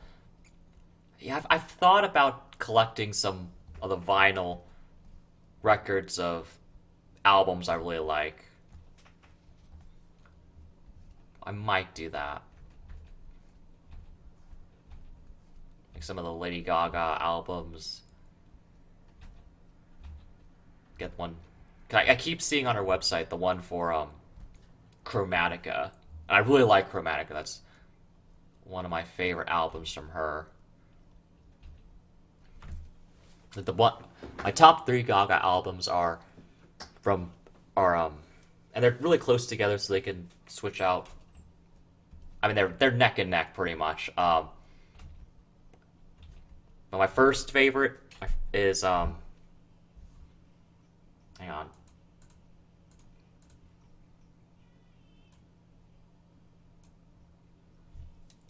My favorite Gaga album is Born This Way, then Art Pop, and then Chromatica at a very close third.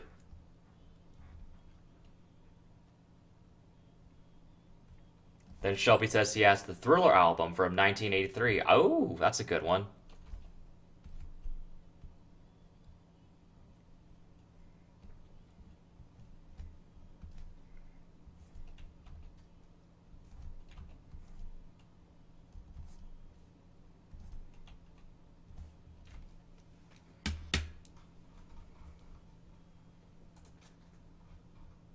Okay.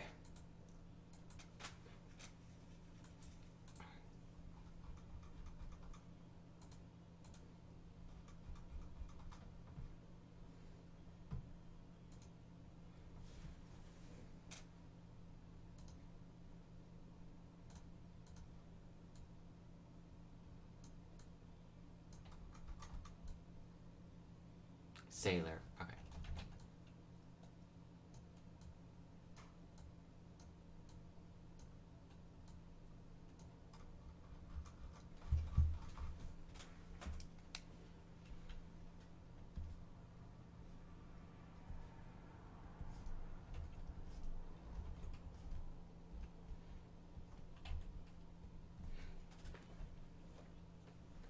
Then Shelby says, and the Buddy Holly album from 1958 before he died from a plane crash on February 3rd, 1959. Okay.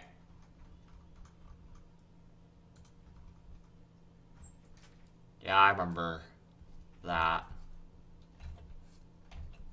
I also remember the Venture Brothers' curious spin on that. Oh, I adore that show. No idea when they're ever going to come out with season 8. Yeah, eight's next. So there's 2 or 3 years between seasons of that show. Um, I like season 7 a lot more than season 6. Season 6 was a weird, rough transitional period for the show. Um, yeah, season 6 might be one of my least favorite seasons of Venture Brothers. Probably down there with season 1 and 2, when they're trying to find their footing. Like season 1's the worst of how the show, because the show grew a lot from that, so season 1's harder to watch now. And then season 2 as well, because there's some really weird I won't get into it, but yeah. Ashfall says he liked the early Venture Brothers. The later stuff confused me. But yeah, that's the thing too. Okay, points are early Venture Brothers, a lot more simple. The concept is a lot more simple, and the episodes are fairly self-contained. After that, pretty much starting in season 2, and then onward, it increasingly so, is the show really required the viewer to have watched everything prior, because a lot of stuff is interconnected and there's so many callbacks and references, and so yeah, it just show that benefits from streaming and watching on DVD because there's a lot of stuff that carries over episode to episode, season to season. Okay, yeah. Earlier seasons are a lot more episodic, but gradually everything becomes connected.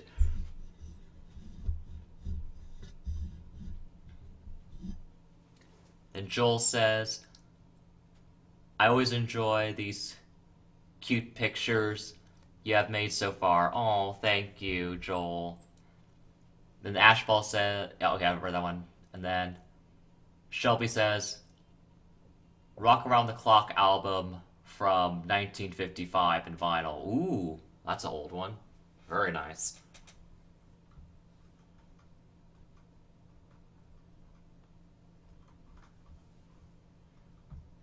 Okay, I want to get to. Oh, don't want that.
Then Shelby says the oldest album I have would be from the 1940s for the big band jazz. Okay. And then Ashwolf says, "I don't remember the season, but I stopped watching Venture Brothers around the time it's discovered, spoiler ahead if no one has seen it yet, that."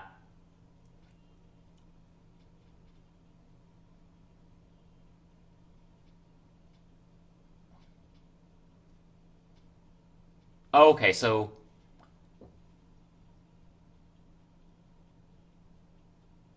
okay, you stopped watching right at the start of season 2. Okay. Yeah, season 2 was when the first episode of season, no. Is it the first? Yes, the first episode of season 2 is when that's revealed. Okay. Oh wow, you stopped watching real early.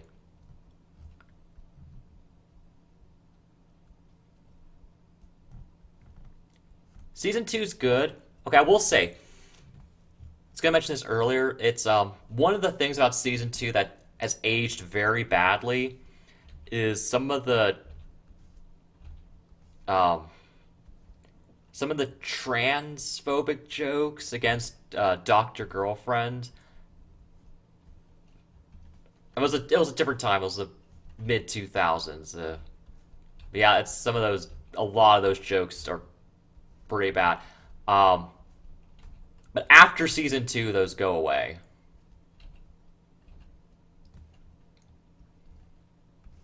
And the thing is that the character's a cisgender woman, but they just because she has a deep voice, a lot of people in the show mistaked her for trans woman.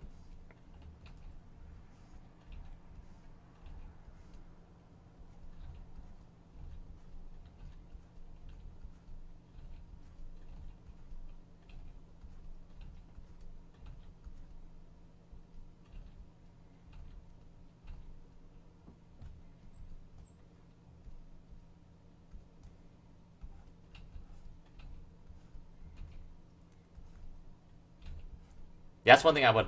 One reason I rank season two pretty low is it has a lot of badly aged jokes.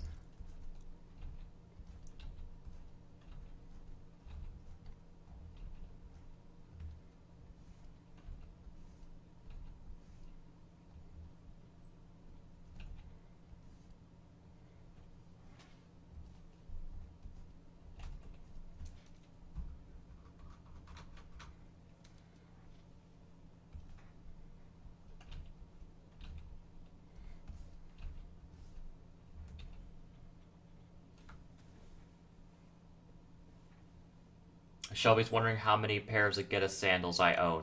Oh, um, I haven't bought any new pairs recently, but I still have the same amount as in that one photo I took. Let me see how many.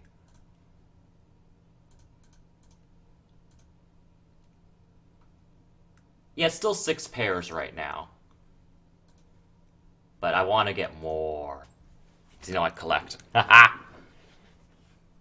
Oh, I always, I love shoes. I got some new shows around Christmas for myself. More to come.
Then Shelby says, I'm planning to buy a pair and don't know how they feel or how to walk while wearing them.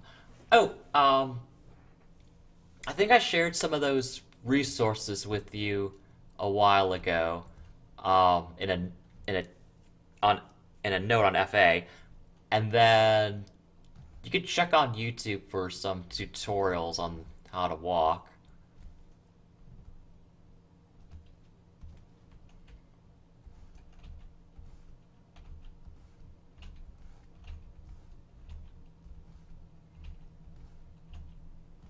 One tip is that you don't necessarily walk heel to toe. You more kind of like slide. Well, you lift your leg and slide and try to kind of like it's hard to describe, but I've seen how it's done online. I try to do that. Those start, but I do kind of fall back to how I normally walk. Uh, yeah, just take practice.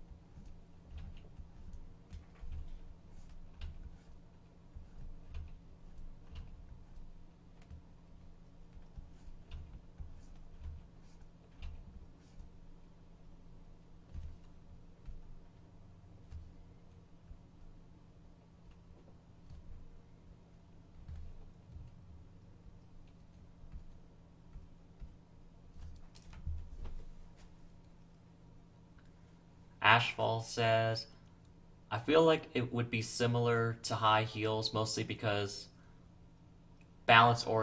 mostly because balance oriented, but I've never worn them, so I could be wrong. Well, I've worn both. Worn Geta sandals and heels. Different experience. I feel both are. I mean, balance is very important for both. They do have their differences.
Shelby asks, "What made you want to wear Geta sandals?" I always liked the look. Uh, I can't remember when I first saw them. I want to say it was before Samurai Jack, and Samurai Jack certainly helped with my interest. Uh, I can't say I've just like the look has always appealed to me since I was very small.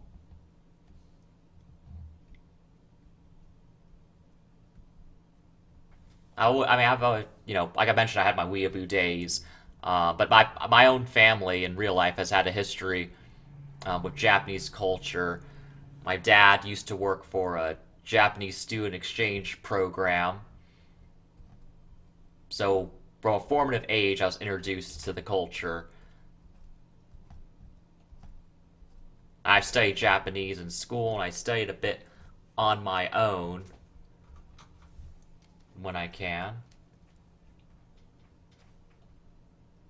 I've kept that fascination, and it's carried on with my fashion and creative content.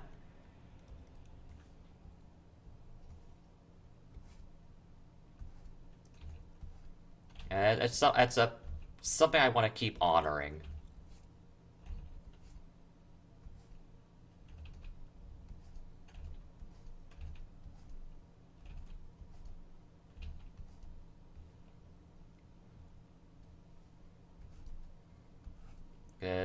It's still very important to me.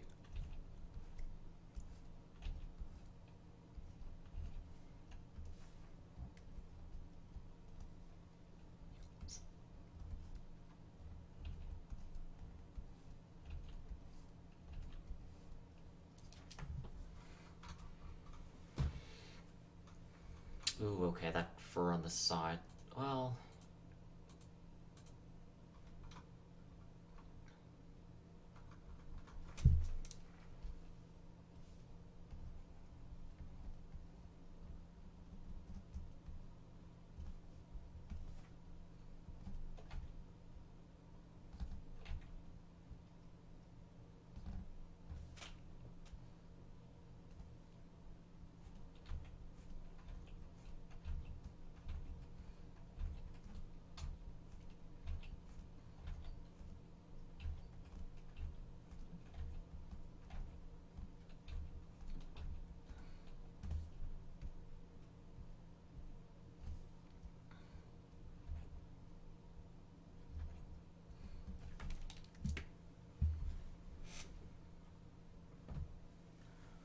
Ashfall says, is your persona mostly like how you are IRL, like in terms of looks, how he acts, that kind of thing, you know? Just curious because everyone is different and I'm nosy. Yes, okay. Yes, my persona is very much so based after me in looks and behavior.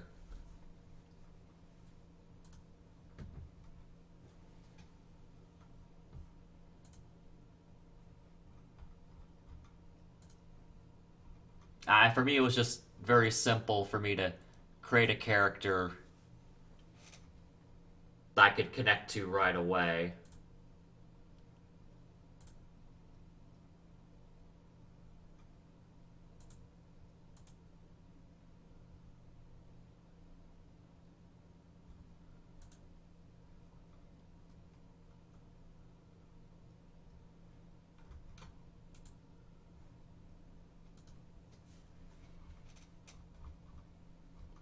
I wear a lot of green hoodies in real life, so.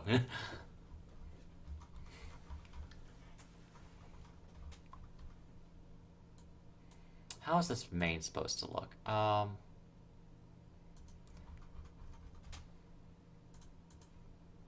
should make this curve a bit. Show the main going in there. I mean, not that much.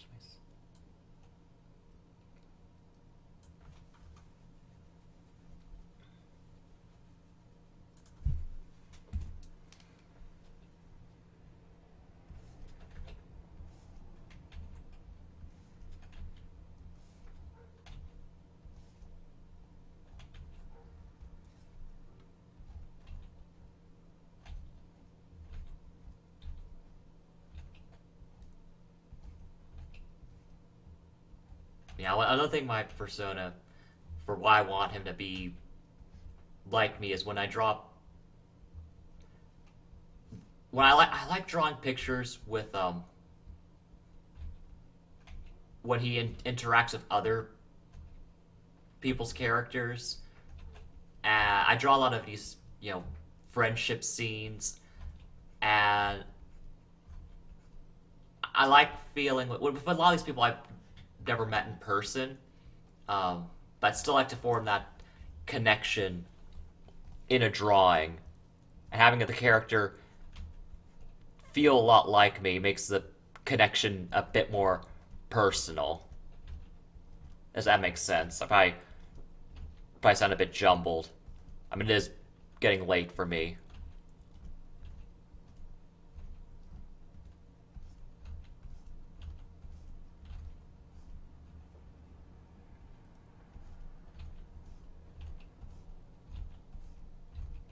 I like drawing other people's personas in general because either way it makes me connect to the artist.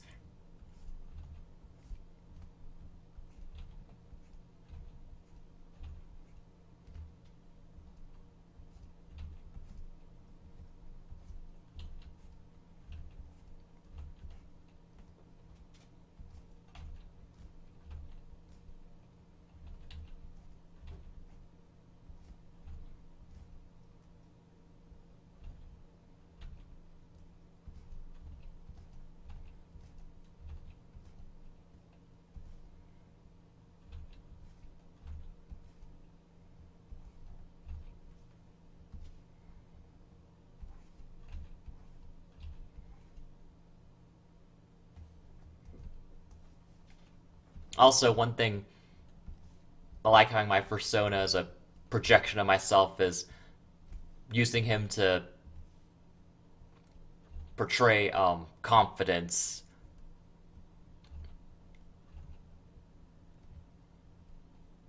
and feeling, positive feelings. I also drawn him, in ways of showing negative emotions as a form of self-expression. I mean, I did that certainly with a couple of my Chromatica drawings I did last year.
Ashfall says, "Good to know. I love learning lore on other characters.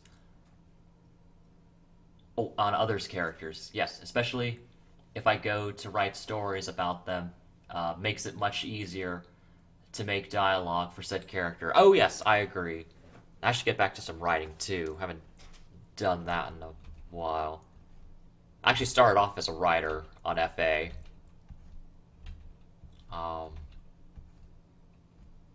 but I really like learning about other people's characters too. Like when I draw them, like when I want to give a character a kimono design, I ask the artist about the character to have a feel for them and how to best translate those personality traits into an appropriate design.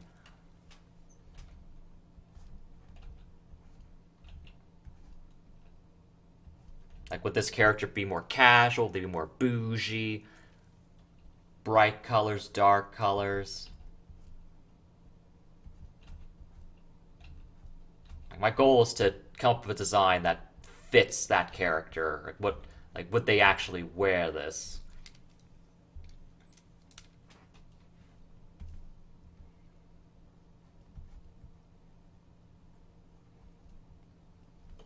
And I asked, ours too. Is there anything specific I mean, they're your character. What best would you like them to display? Like, what would you like them to wear? And we are color preferences. And if they gave me, more free reign with what the outfit's gonna look like, then I ask, okay, when maybe you can tell me more about their personality so I can get a good match.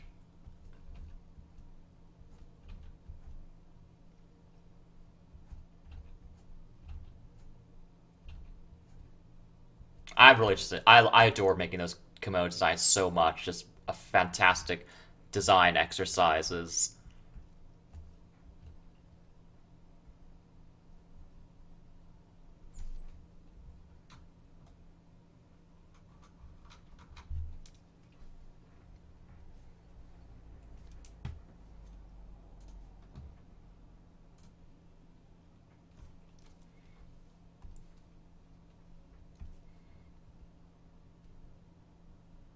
This is boss.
Ashfall says,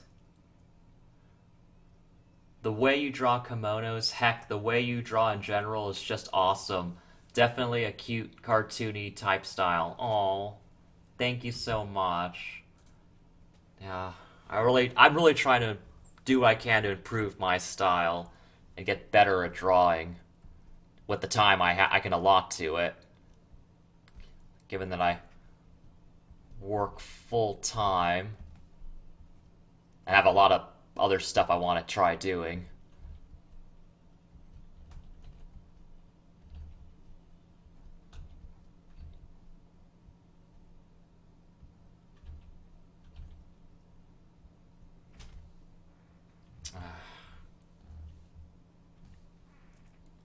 Want to make that ear curve more.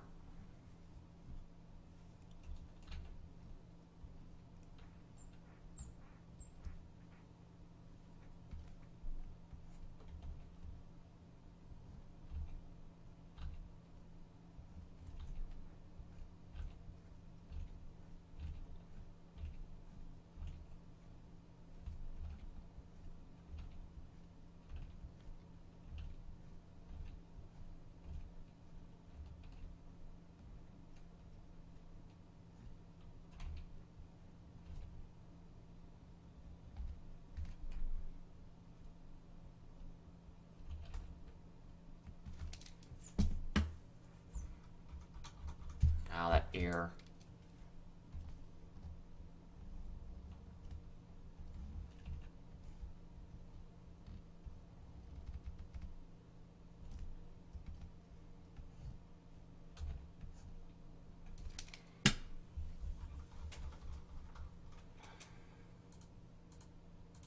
Ooh, okay.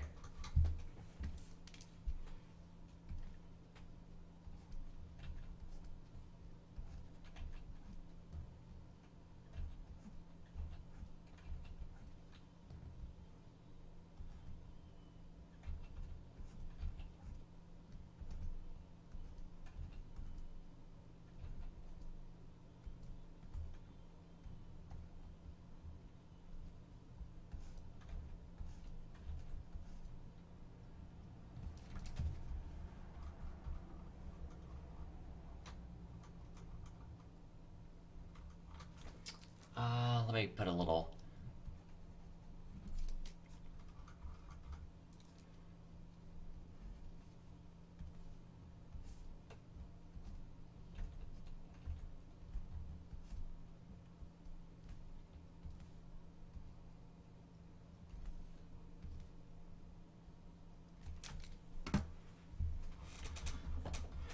I still need to do the legs and torso. And these other hands.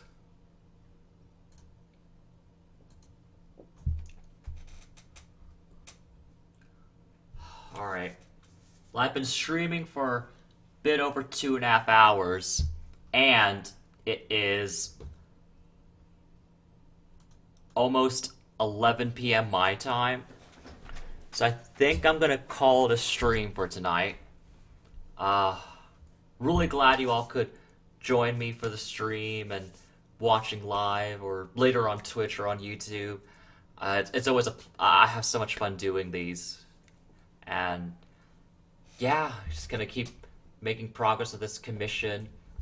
I don't know when it'll be posted because the client wants to post it first when he's ready.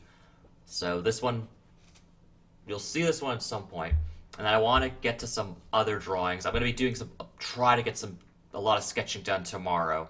I was going to do a lot of sketching today, but I just got distracted with bunches of stuff.